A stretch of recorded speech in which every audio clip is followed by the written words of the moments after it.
Hello everyone and welcome back to Full House Sports. Right, it's taken me 24 hours to digest the results.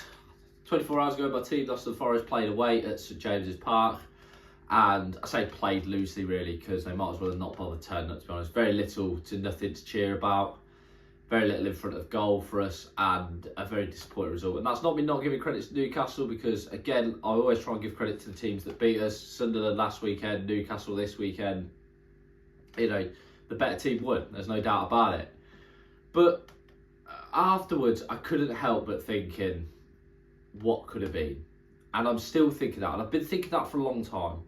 And I feel like at the minute with Forest fans, and maybe people will say I'm wrong, maybe people will say I'm being ungrateful, but I feel like we're living in almost this dictatorship sort of mindset where we can't possibly say anything bad about Evangelos Marinakis, our owner.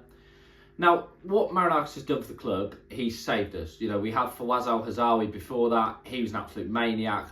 Never in a million years should he have ever been allowed to own a football club. And I don't want them days to return. Marinakis has done fantastic in terms of investment on and off the pitch. But I think we need to admit he's made a mistake. And the reason why I think he's made a mistake is not necessarily sacking Nuno, because I think he made his position untenable. It's not even potentially the hire of Ange Postecoglou, although I'm not pro or anti-Ange. It's the hiring of Edu.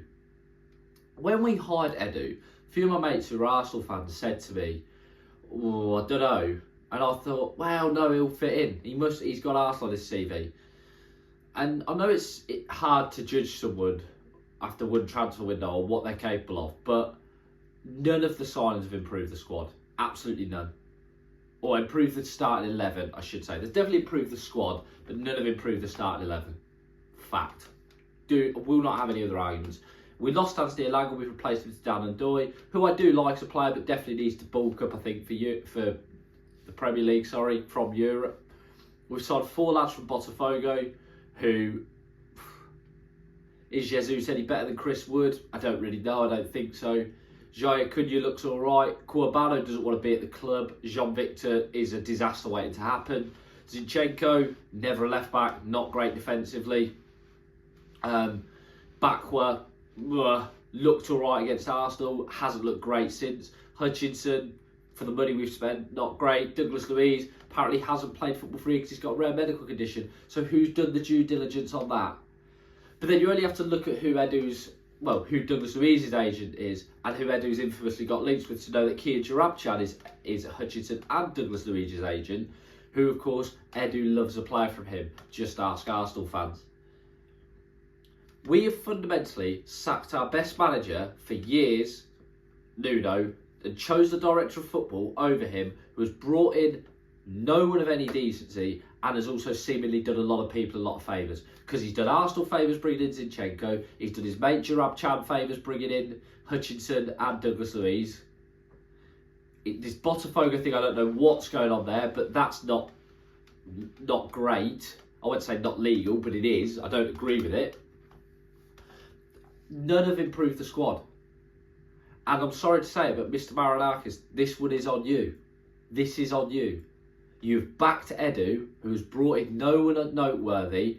And listen, like I keep emphasising, I'm not pro-Ange. I'm probably anti-Ange now, but I do think he's been stitched up by Marinakis. He's been brought in an international break. If the Nuno thing was that bad, sack him in pre-season. Give another manager a full pre-season, or at least half a pre-season.